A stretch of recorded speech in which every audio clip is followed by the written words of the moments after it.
주셔서 찬송가 621장 찬양하나의 영혼아 찬양하겠습니다.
다 함께 묵상 기도 드리심으로 성령 강림후 열째 주일 예배를 하나님께 드립니다. 또 미리 정하신 그들을 또한 부르시고 부르신 그들을 또한 의롭다 하시고 의롭다 하신 그들을 또한 영화롭게 하셨느니라. 목마른 저희 심령에 영생토록 구원의 생수가 넘치게 하시는 하나님, 거룩한 주님의 날 주님 앞에 나와 드리는 예배가 영과 진리로 드려지게 하실 줄 믿고 감사를 드립니다. 모든 성도가 한 마음으로 예배드릴 때 기쁨이 충만한 시간이 되게 하옵시고 주님 구원의 사랑을 더욱더 체험하는 시간이 되게 하여 주옵소서. 온누리의 이름과 성령 충만함과 사명을 감당한 힘이 우리에게 넘치게 하옵소서. 예수 그리스도의 이름으로 기원하옵나이다. 모든 것을 멈추고 찬양하겠습니다.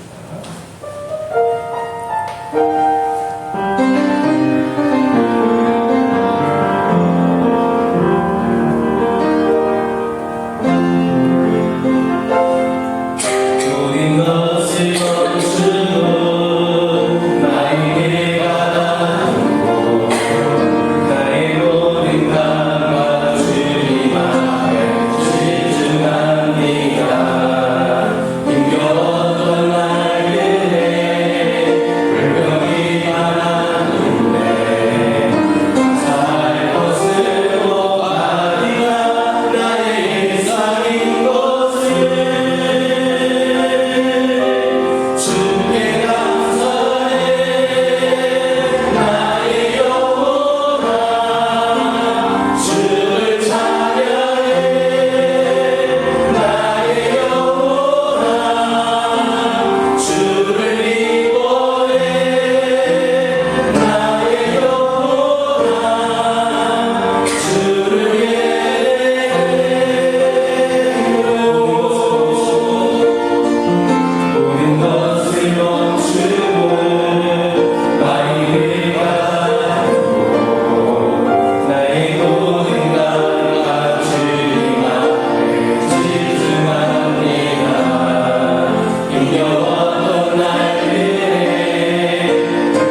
이어서 성시교독 21번입니다.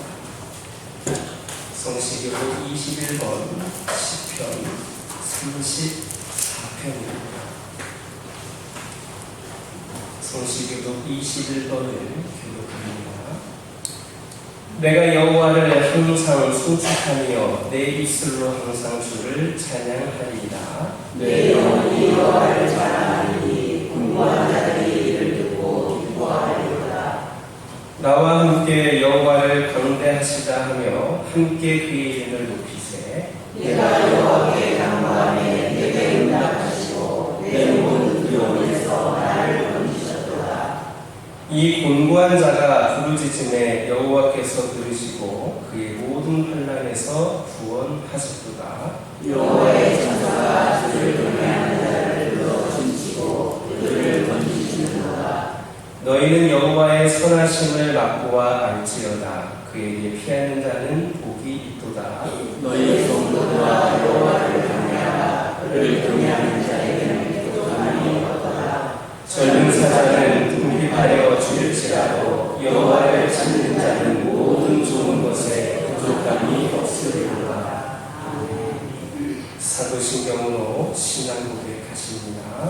전능하사 천지를 만드신 하나님 아버지를 내가 믿사오며 그 외아들 우리 주 예수 그리스도를 믿사오니 이는 성령으로 잉태하사 동정녀 마리아에게 낳으시고 본디오 빌라도에게 고난을 받으사 십자가에 못 박혀 죽으시고 장사한 지 사흘 만에 죽은 자 가운데서 다시 살아나시며 하늘에 오르사 전능하신 하나님 우편에 앉아 계시다가 저리로서 산자와 죽은 자를 심판하러 오시리라. 성령을 믿사오며 거룩한 공예와 성도가 서로 이동하는 것과 죄를 사하여 주시는 것과 몸이 다시 사는 것과 영원히 사는 것을 믿사오나이다. 찬송가 38장입니다.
할렐루야.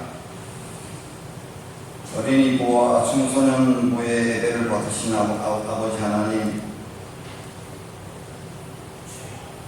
많이 기뻐하시고 영광 받으신 줄 믿습니다. 우리의 힘이 되셔서 우리가 주님을 사랑할 수 있도록 인도해 주심을 감사합니다. 오늘도 우리의 발걸음을 인도하셔서 주님 앞에 나와 예배하게 하시니 감사합니다. 사랑의 주님, 죄 많은 속된 세상에서 마음과 영혼이 시달리고 더러움에 눌려 가슴이 터질 것만 같았나이다.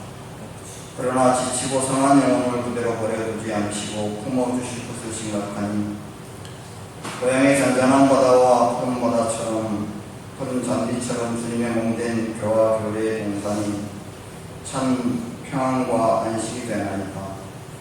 저희의 온전하지 못한 모습을 사랑으로 감싸 안아주시고 용서하여 주시며 말씀의 은혜로 이루하여 주셔서 더욱 든든한 믿음으로 무장될 수 있도록 이끌어 주시옵소서. 긍휼의 주님, 주님의 사랑을 구하면서도 이웃에게 사랑 베풀기를 소홀히 했음을 고백합니다. 나 개인의 영생에만 관심을 가졌을 뿐 주님이 천하보다 더 귀하게 여기시는 무생명들을 향해 전도하는 일조차 망각하고 있었습니다. 너무나 이기적인 잘못을 저질렀음을 고백하오니 용서하여 주시옵고 우리의 잘못된 태도를 고칠 수 있도록 흘러 넘치는 은혜를 부어주시옵소서. 아름답고 고귀하고 힘을 주시는 하나님 아버지, 주명된 교와 교회도 어려움을 당한 이웃을 위하여 선한 사마리아인처럼 사랑을 보여줄 수 있는 공동체가 되게 하시옵소서. 교와 교회도 이번 계기를 통하여 형식적이나 선전용 차원에서의 구제 힘쓰기보다는 퍼주는 것이 관습화되어 있는 교와 교회로 거듭나는 역사가 이어지게 하시옵소서. 오늘 이 자리에 나온 성도들 가운데 연약해진 심령들이 있습니까? 생명의 말씀이 선포되는 이 시간을 통하여 신앙의 힘을 얻게 하시고 새 능력을 얻게 하여 주시옵소서. 외로운 마음들이 위로받게 하시며 마음 갑갑해하는 심령들이 참 평안을 얻게 하여 주시옵소서. 확신과 신뢰의 바탕 위에 내일의 소망이 넘치는 믿음 생활이 되게 하여 주시옵소서. 오늘 이 예배를 통하여 사랑의 주님을 만나며 또 주님과 연합하는 은혜의 시간이 되게 하옵소서. 오늘 이 예배를 통하여 주님께서 맡겨주신 사명을 잘 감당하는 신실한 교와 교회의 성도들이 될 수 있도록 인도하여 주시기를 원하고, 저희가 드리는 이 예배가 형식이나 습관대로 드리는 것이 아니라 감사와 찬양이 넘치는 예배가 되도록 주께서 친히 주장하여 주시옵소서. 하나님의 이름으로 은혜를 체험하기를 원하고 축복합니다. 성령 강림 후 열째 주일을 허락하신 전능하신 하나님 아버지, 성령의 은사를 사모하는 마음으로 허락하여 주소서. 지혜의 말씀, 지식의 말씀, 믿음, 병고침, 능력, 행함, 애언, 명들, 분별함, 방언, 통역의 은사를 허락하소서. 사랑의 하나님 아버지, 성령님을 통해서 내려주시는 은사를 가지고 하나님 나라 확장을 위해서 열심히 섬기며 봉사하는 저희가 되게 하실 줄 믿습니다. 평화의 하나님 아버지, 간절히 기도합니다. 제33회 하계올림픽이 프랑스 파리에서 개최되었습니다. 세계 평화를 위해서 스포츠로 하나 되는 평화의 전당이 진행되고 있나이다. 올림픽을 통해서 주님께서 원하시는 지구촌의 전쟁이 없어지게 하시고 아울러 한반도의 평화 통일도 이루게 하옵소서. 기나긴 장마와 더위에 시달리고 있는 백성들을 개혁하시고 능력의 주님께서 이루하여 주시옵소서. 하나님 아버지, 여름 성경학교를 준비하고 있는 어린이부와 청소년부를 인도하여 주시옵소서. 준비하는 손길에게 지혜도 주시고 능력도 주셔서 부족함이 없도록 채워주시옵소서. 주님 보내신 사자를 통하여 선포되는 말씀에 하나님의 말씀을 듣고 아멘으로 화답하여 우리의 삶 가운데서 순종의 열매로 나타나게 하시옵소서. 미처 구하지 못한 것도 우리를 창조하신 주님께서 속속들이 들여다보시고 채워주실 줄 믿습니다. 기본이 바로 서있는 교와 교회 공동체가 드리는 예배를 받으시고 기뻐하시는 예수 그리스도의 거룩하신 이름으로 기도하옵나이다.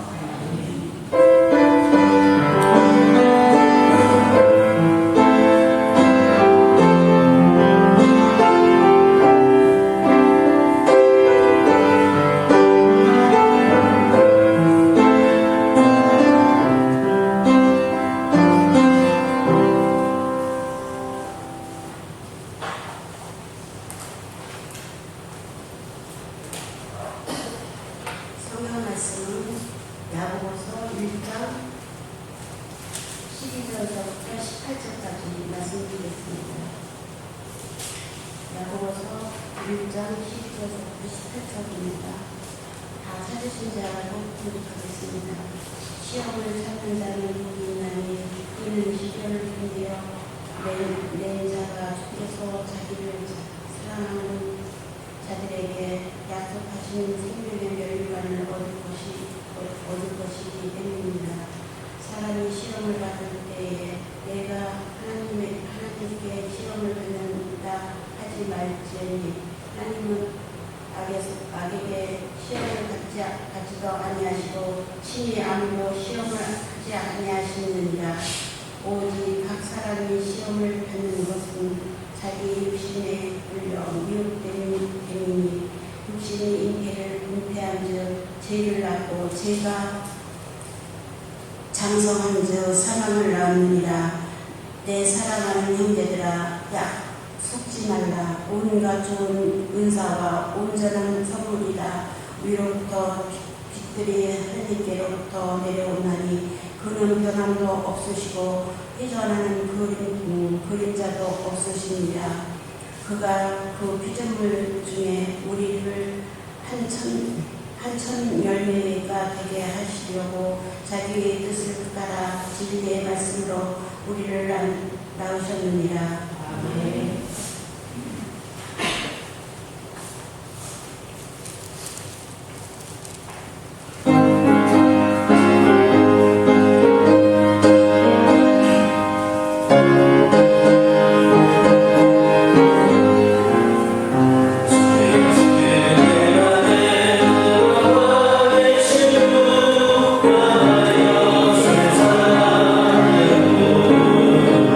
내 안에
다시 한번 인사 나누겠습니다. 오늘도 은혜 많이 받으시기 바랍니다. 할렐루야. 우리는 지지난주에 새로워져야 된다 1 해서 우리가 광야교회가 되어야 된다 말씀을 드렸고, 지난주에는 새로워져야 됩니다 2 해서 아웃사이더가 되어야 된다. 우리 인생의 주로 인사이더는 예수님이고 우리는 아웃사이더가 되어야 된다 말씀을 드렸습니다. 오늘은 세 번째로 새로워져야 됩니다. 세 번째로 투명해져야 된다라는 제목으로 말씀을 나누려고 합니다. 예수님의 동생 야고보는 2000년 전에 초대교회 지도자였습니다. 그 야고보는 오늘 본문에서 하나님이 어떤 분이신가, 하나님이 왜 우리를 당신의 자녀로 구원해 주시는가를 명쾌하게 설명해 주고 있습니다. 먼저 12절을 보면 시험을 찾는 자는 복이 있나니 이런 말씀이 있습니다. 여기에서 시험이라고 하는 단어는 헬라어 동사로 페이라조라는 단어입니다. 영어 성경이라든지 프랑스어 성경이라든지 독일어 성경에서는 이 시험이라고 하는 단어를 상황에 따라서 각각 다른 단어를 사용하고 있습니다. 예를 들면 트라이얼, 테스트, 템테이션 등으로 다르게 번역을 합니다. 그런데 우리 성경은 페이라조라고 하는 이 단어를 일률적으로 시험이다, 시험이라는 단어만으로 번역을 해서 성경의 원래의 뜻을 조금 모호하게 만들고 있습니다. 사실 시험이라고 하는 말, 즉 페이라조는 그 주체가 누구냐, 주체가 누구냐에 따라서 뜻이 달라집니다. 그래서 이 페이라조의 주체가 하나님이 되시면 고난을 통해 훈련한다라는 뜻입니다. 하나님께서 우리 인간을 페이라조 하실 때는 언제든지 인간을 고난으로 훈련, 시험하시는 겁니다. 하나님은 인간을 고난을 통해서 가능한 당신의 자녀로 이 세상에 견고하게 세워주시기를 원하시기 때문입니다. 그런데 이 페이라조 공사의 주체가 사탄이 되면 유혹한다라는 뜻이 됩니다. 사탄은 언제나 우리를 유혹해서 쓰러뜨리기를 원하기 때문입니다. 오늘 본문 12절에 나오는 이 시험이라고 하는 단어는 고난을 통한 시험입니다. 그리고 그 복을 찾는 자는 복이 있다. 그 복을 찾는 자는 복이 있다 했습니다. 왜 복이 있는가? 그 이유는 이 시련을 견디어낸 자가 주께서 자기를 사랑하시는 자들에게 약속하신 생명의 면류관을 얻을 것이기 때문이다 했습니다. 그렇다면 왜 하나님의 이 고난의 훈련을 거친 사람이 하나님께서 약속하신 생명의 면류관을 얻을 수 있는가? 하나님의 그 훈련을 거친 사람만 어떠한 상황 속에서도 하나님과 동행할 수 있기 때문입니다. 그러므로 여러분에게 주어진 수많은 고난의 훈련 시간들을 잘 이겨내는 가운데에 하나님께서 우리에게 약속해 주신 생명의 면류관을 얻을 수 있기를 주님의 이름으로 축원합니다. 이어서 오늘 본문 13절의 말씀에 나오는 시험은 앞에서 말한 시험과 다릅니다. 유혹이라 할 수 있습니다. 앞에서 말한 시험의 주체는 하나님이었고 13절에 나오는 이 시험의 주체는 사탄입니다. 사람이 유혹을 받을 때에 내가 하나님께 유혹을 받는다 하지 말지니 일어날 수 있습니다. 내가 지금 사탄의 유혹을 받고 있습니다. 그때 사람들은 뭐라고 합니까? 하나님께서 왜 나를 이렇게 유혹에 잡히는 것이지? 하나님께서 왜 나를 이렇게 힘들게 하시지? 왜 어려움에 처하게 하시지? 이런 말을 합니다. 그런 말을 하지는 않는 겁니다. 왜냐하면 하나님께서는 악에게 유혹을 받지도 아니하시고 친히 유혹도 하시지 않는 분이시기 때문입니다. 사탄의 유혹이 아무리 강해도 우리 하나님을 유혹할 수는 없습니다. 또 하나님은 어떤 경우에도 우리를 훈련을 시키시지만 우리를 유혹하시지 않습니다. 뭐하고 유혹합니까? 하나님은 능력이 있으시니까 그냥 그렇게 만들면 되지 유혹할 필요가 없습니다. 그러므로 내가 사탄의 유혹을 받아놓고 내가 사탄의 시험을 받아놓고 하나님이 왜 나한테 이렇게 하시지?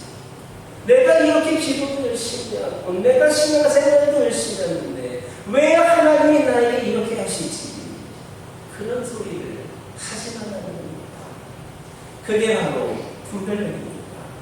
이것이 하나님이 주신 시험인가 사탄이 준 시험인가 분별하는 겁니다. 그 주체를 분명하게 알아야 우리는 그에 알맞는 대응을 할 수가 있습니다. 그 시험이 사탄이 주는 시험일 때에 우리는 그저 그 시험을 이겨내기만 소망하며 믿음으로 그 시험에서 건드심을 받을 수 있기를 주님의 이름으로 축원합니다. 14절의 말씀을 보면 오직 각 사람이 유혹을 받는 것이 자기 욕심에 끌려 미혹되리라는 말씀이 있습니다. 결국에 욕심이 문제입니다. 내 안에 내 속에 욕심이 있을 때에 어떤 면에서는 내가 두 손을 벌리고 사탄이 나를 유혹해 주기를 고대하는 겁니다. 이 욕심이 그겁니다. 사탄아, 내가 욕심으로 준비되어 있으니까 나를 유혹해줘라 라고 두 손 벌려 환영하는 것과 같습니다. 그런데 15절의 말씀 보면 욕심이 잉태한 즉 죄를 낳고 죄가 장성한 즉 사망을 낳느니라 했습니다. 죄의 삭은 사망이기 때문입니다. 그리고 16절의 말씀에서 내 사랑하는 형제들아 속지 말라 했습니다. 우리는 하나님의 이 심정을 잘 알아야 됩니다. 얘들아 속지 마라. 예를 들면 얘들아 떠들지 말라. 왜 떠들지 말라고 합니까? 떠들고 있습니까? 그런 겁니다. 그러면 왜 얘들아 왜 속지 말라 합니까? 자꾸 우리가 속으니까 자꾸 우리가 넘어가니까 자꾸 우리가 사탄의 유혹에 넘어가니까 그것은 사탄이 주는 유혹이니까 넘어가지 말라 하는 겁니다. 우리가 얼마나 잘 속고 얼마나 그 사탄에게 잘 넘어지면 속지 말라 하시겠습니까? 그렇다면 무엇을 속지 말라는 것인가? 17절을 보면 온갖 좋은 은사와 온전한 선물입니다. 우리가 그리스도를 아는 은혜, 우리가 주님의 말씀을 이해하는 은사, 우리가 하나님의 말씀대로 이 혼탁한 어둠의 세계에서 살아가는 용기를 낼 수 있는 은사, 이것은 하나님으로부터 오는 겁니다. 그래서 그거는 좋은 은사이고 하나님이 주신 것이니까 온전한 선물입니다. 우리가 사탄의 유혹을 당하면서 또 내 욕심으로 인하여 그렇게 사탄에 넘어지면서 이런저런 방법으로 불의한 방법으로 부정한 방법으로 좋지 않은 방법으로 돈을 벌고 나서 내가 하나님의 은혜 받은 자답게 내가 살 거야 이렇게 하는 것은 거짓말이라는 겁니다. 속지 말라는 겁니다. 우리를 그리스도인답게 해주는 모든 은사 그리고 모든 은혜는 오직 빛들의 아버지께로서만 내려오는 겁니다. 하나님에게는 거짓이 없고 부정적인 것이 없고 불의가 없습니다. 내 욕심 때문에 그런 방법으로 그렇게 하고 나서 내가 이런 말씀대로 살겠다. 이거는 아직만 겁니다. 하나님께서는 우리에게 필요할 때마다 수많은 빛들을 내려주십니다. 17절의 말씀 보니까 그는 변함도 없으시고 회전하는 그림자도 없으시니라 했습니다. 하나님은 당연히 변함이 없으십니다. 왜냐? 영원하시기 때문입니다. 변하면 영원한 게 아닙니다. 그렇지 않습니까? 중요한 것은 그분은 회전하는 그림자도 없으십니다 했습니다. 그분은 돌아서셔도 어떤 방향에서 보더라도 그림자가 보이지 않습니다. 왜 그렇습니까? 하나님은 빛이시기 때문에 빛은 그림자가 없습니다. 그런데 여러분, 우리는요 어느 방향이든지 그림자가 있습니다. 빛이 우리를 비추면 한데 그 그림자가 생기지 않습니까? 어두운 부분이 보이지 않습니까? 우리는 발광체가 아니기 때문에 그렇습니다. 그러나 우리 하나님께서는 돌아서셔도 그림자가 없습니다. 하나님 스스로 빛이 되시기 때문입니다. 그래서 그분은 어둠이 없으십니다. 어둠이 없다는 건 뭡니까? 불의가 없고 부정이 없고 죄가 없고 악한 것이 없는 겁니다. 그런데 하나님의 빛으로 우리를 비춰보면 우리에게는 그림자라고 하는 어두운 부분이 보이는 겁니다. 말씀의 기준으로 하여서 비춰볼 때에 우리가 죄인이라고 하는 것을 깨닫는 이유가 그 빛을 통하여 우리에게 그림자가 나타나기 때문입니다. 말씀을 모르는 사람은, 하나님을 모르는 사람은 빛이 비춰지지 않았기 때문에 이 그림자가 어둠이 보이지 않습니다. 그러나 하나님이 우리를 통하여 비춰주실 때에 내가 부족하지 않구나, 내가 죄인이구나 라는 것을 알 수 있습니다. 그림자가 없는 하나님을 우리가 믿는다면 그분을 우리가 내 주인으로 모시는 그런 교회로 살아가려면 우리도 그림자가 없는 교회가 되어야 합니다. 교회는 그림자가 있으면 안 됩니다. 조금이라도 어둠이 보여서는 안 됩니다. 우리 하나님이 거하시기 위하여 그림자 없는 모습이 되도록 우리가 기도하고 우리가 노력하고 우리가 회개해야 합니다. 18절을 보면 그가 그 피조물 중에 우리로 첫 열매가 되게 하시려고 자기의 뜻을 따라 진리의 말씀으로 우리를 낳으셨느니라 했습니다. 우리를 당신의 첫 열매가 되게 하시려고 당신의 뜻에 따라 진리의 말씀으로 우리를 낳으셨습니다. 여기서 말씀하는 진리도 그림자가 없습니다. 그러므로 그림자 없는 하나님의 첫 열매로 우리가 진리의 말씀으로 나오진 하나님의 자녀로 살아가기 위해서는 일평생 그림자 없는 삶, 투명한 삶, 우리가 그리스도의 보혈로 깨끗하여져서 투명한 삶을 살아야 하는 겁니다. 지금 로마 가톨릭 교황이 누구인지 아십니까? 안 가르쳐 주실 거를 이미 저는 알고 있습니다. 그래서 제가 내리는데 프란치스코라고 하는 교황입니다. 그는 본래 아르헨티나의 주교였습니다. 그분이 교황으로 선출이 되고 나서 즉시 이 아르헨티나의 기자들과 했던 인터뷰 내용 중에 이런 내용이 있습니다. 기자들이 이 교황에게 묻습니다. 교황이 되시면 앞으로 어떤 계획이 있으십니까? 물었을 때에 뭐라고 했느냐? 바티칸에 있는 바티칸 은행을 없애겠다 했습니다. 그 바티칸 은행은 온갖 검은 돈들, 비자금이 거기에 다 모여 있어서 세계 금융의 질서를 교란시키는 한 은행으로 계속해서 문제가 되는 그러한 은행입니다. 그 로마 교황 중에 자금 관리 그리고 운영을 맡고 있는 곳이기도 합니다. 일반 은행의 업무 처리는 하지 않습니다. 오직 비밀이 보장된 기관과 고객의 예견만을 받고 모든 것이 철저하게 비공개입니다. 그래서 수많은 검은 돈들의 세탁과 부정거래에 늘 연루되어 왔습니다. 그런데 교회가, 그 가톨릭 교회가 그런 은행을 가지고 과연 투명한 그림자 없는 교회가 될 수가 있겠습니까? 그런데 그분이 그 이야기를 했습니다. 이제 가톨릭 교회도 그림자 없는 교회가 되는 것입니다.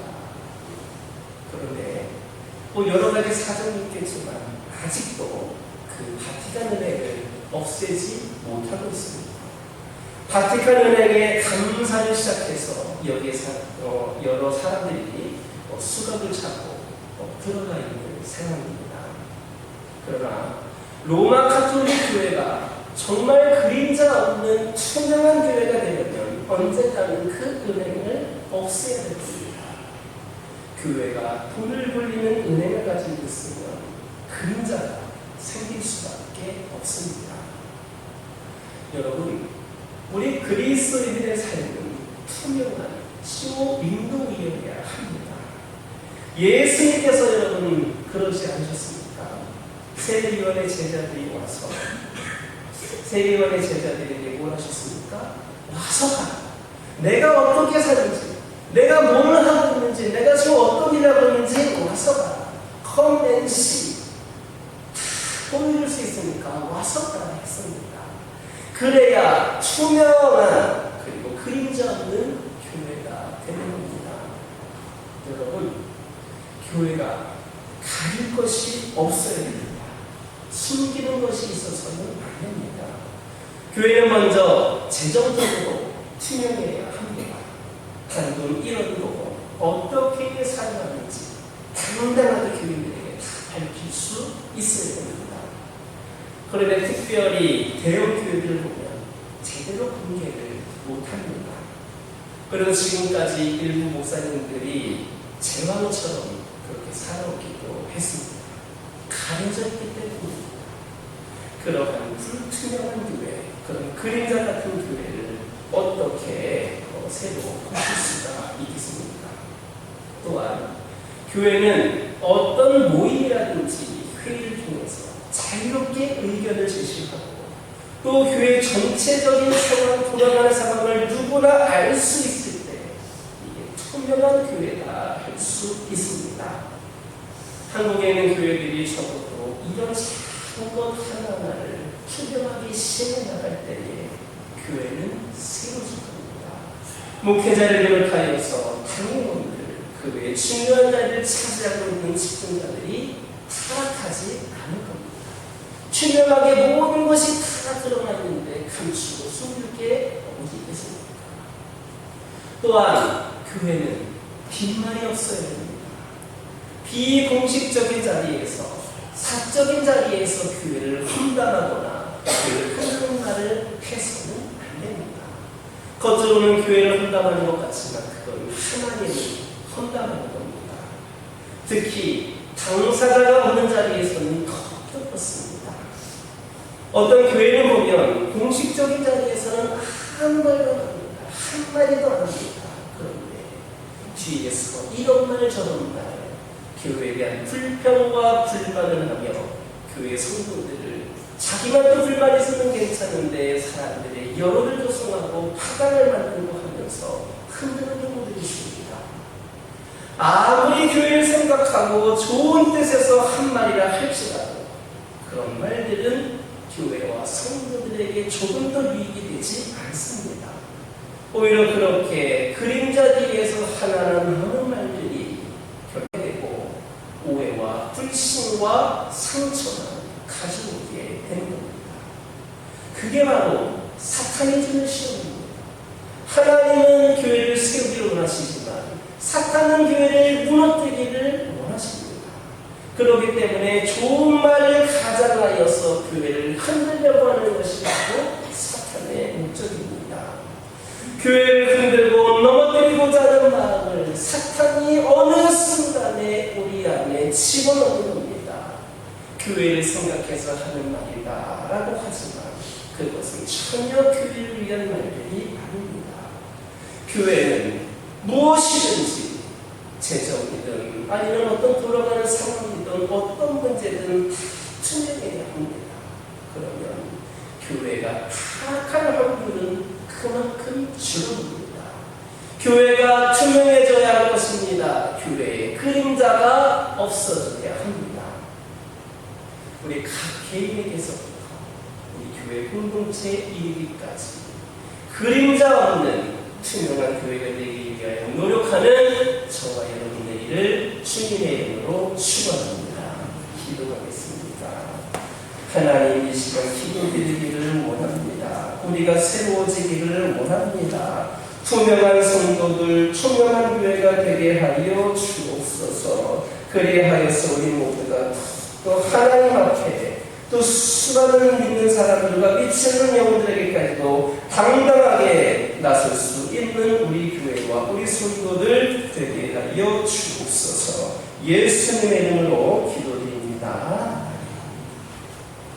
봉헌 찬송 405장입니다.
측량할 수 없는 사랑으로 필요한 것을 풍성하게 공급해 주시는 하나님, 보잘것없는 우리에게 감사할 수 있는 조건들을 허락하시고 받은 은혜와 불보심에 대한 감사를 담아 예물을 드립니다.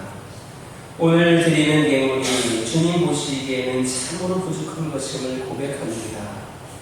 비록 작고 보잘것없는 것이지만 천국 창고에 쌓일 때, 하나님의 이름으로 쓰일 때에 상상할 수 없는 기적의 부와 선이 될 줄 믿고 드리는 예물이 되게 하옵소서.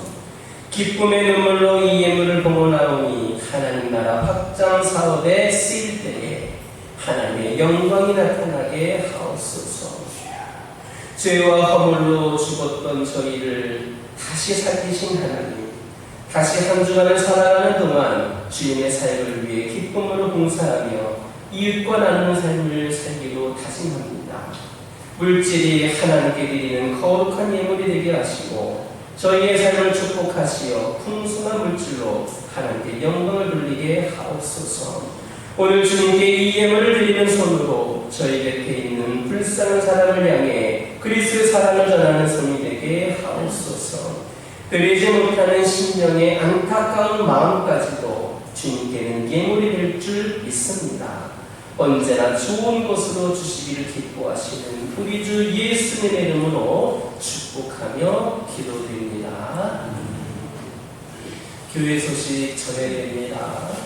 요즘 날씨가 많이 더워지고 또 습도가 높아졌습니다. 무엇보다도 건강에 유의하는 여러분들 되시기를 바랍니다. 날씨가 덥고 습도가 높다 보니까 우리 교회 주보 인쇄가 좀 고르지를 못합니다. 여러분 양해해 주시고 또 날이 선선해지고 좀 괜찮아지면 다시 또 좀 부탁드릴 것 같습니다. 그래서 말씀드리고 싶은 거는 주보 인쇄가 좀 이렇게 깨끗하게 안 나오는 동안에는 각 가정으로 주보를 보내는 것은 하지 않겠습니다. 받더라도 질 좋지 않은 주보가 하면 좀 그럴 것 같아서 주보 배송은 주보가 깨끗이 나오기 때문에 그때만 하도록 하겠습니다. 8월 월사 기도회가 8월 1일 목요일 오전 5시에 있습니다. 8월을 시작하는 첫 시간은 우리 함께 기도함으로 시작할 수 있었으면 좋겠습니다. 우리가 지난 정기 재직회 때에 경기도에서 지원하는 주택 태양광 지원 사업에 우리가 참여하기로 이렇게 결의를 하는데 파주시에서 전체적으로 30군데가 선정이 되었는데 우리 교회가 선정이 되었습니다. 이번에는 주택 태양광이기 때문에 교회 전체가 되진 않고 사택 건물, 교대실, 목욕실 그 건물에 태양광을 설치를 해서 지원을 받고 또 저렴하게 우리가 전력 드는 그런 비용을 절감할 수 있게 되었습니다. 아마 7월 말에서 8월 초면 마무리가 될 것 같습니다. 교육부서 여름 사역을 위해 기도해 주시기 바랍니다. 청소년부 연합수련회가 8월 5일부터 7일까지 진행되고 어린이부 성경학교가 8월 16일 금요일부터 토요일까지 진행됩니다. 함께 기도해 주시고 특별히 다음 세대를 세우는 귀한 사역입니다.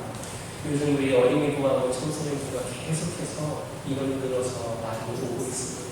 이때에 우리가 더 많은 연대를 맺어야 하겠습니다. 기도해 주시고 우리들의 다음 세대에 큰 수모가 품을 수 있기를 바랍니다. 목회 일정 다른 거는 참고해 주시고 다음 주부터 한 달 동안은 교회에서 식사가 제공되지는 않습니다. 빵과 우유로 대책을 하기로 했습니다. 여신들에게도 밥을 좀 줘야 되겠다라고 해서 그렇게 결정했습니다. 여러분들 미리 아셨으면 좋겠습니다. 옆에 계신 분들과 인사 나누겠습니다. 늘 성령 충만하시기 바랍니다. 건강하시기 바랍니다. 힘을 내시기 바랍니다. 행복하시기 바랍니다. 다 같이 일어서셔서 주기도 목소리로 하나님께 영광을 드립니다.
영원한 생명으로 인도하시는 구주 예수 그리스도의 은혜와 흐르는 눈물을 닦아주시는 하나님 아버지의 그 크신 사랑과 그 크신 사랑이 기억나게 하시고 가르치게 하시는 성령님의 위로하시니 예배의 산재물에 되어 막힘없는 승리를 확신하고 열심히 선을 행하러 나아가는 성도들을 위해 이제로부터 영원토록 함께 계시기를 간절히 축원하옵나이다.